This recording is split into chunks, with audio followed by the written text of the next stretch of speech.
Jacques Monod, prix Nobel de médecine en 1965 pour ses travaux en biologie moléculaire, a en effet écrit dans ce livre « Le hasard et la nécessité » cette phrase.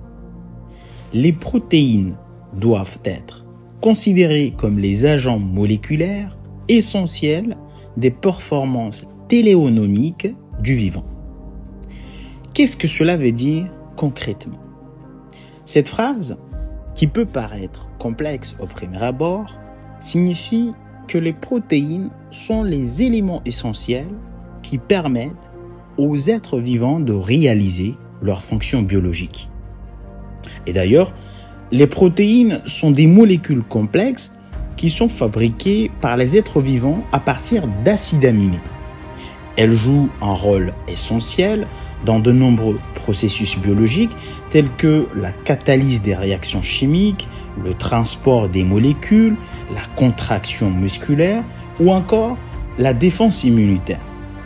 Et d'ailleurs, le vivant est un système complexe qui est capable de se reproduire et de s'adapter à son environnement. Les protéines sont les éléments qui permettent au vivant de réaliser ses fonctions.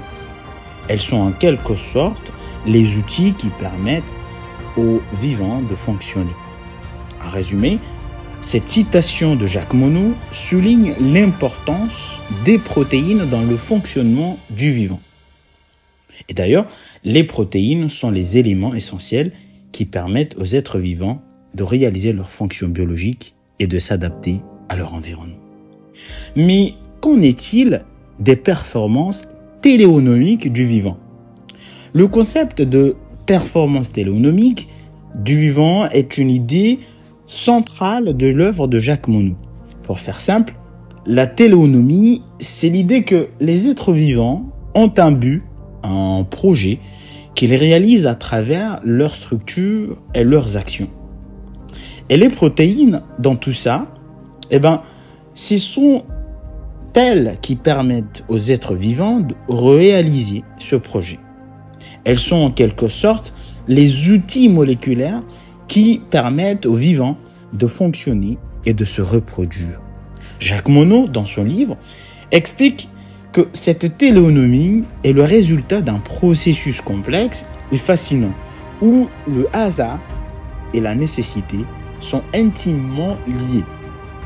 Le hasard, ce sont les mutations génétiques qui créent de nouvelles protéines potentiellement différentes.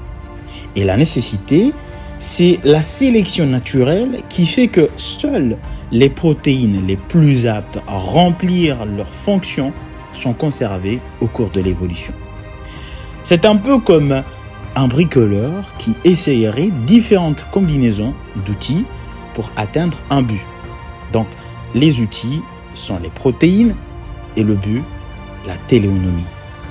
Certaines combinaisons marcheront mieux que d'autres et seront donc conservées. C'est ce qu'on peut considérer étant comme la sélection naturelle. J'espère que cette explication vous sera utile et dans tous les cas, n'hésitez pas si vous en avez d'autres questions.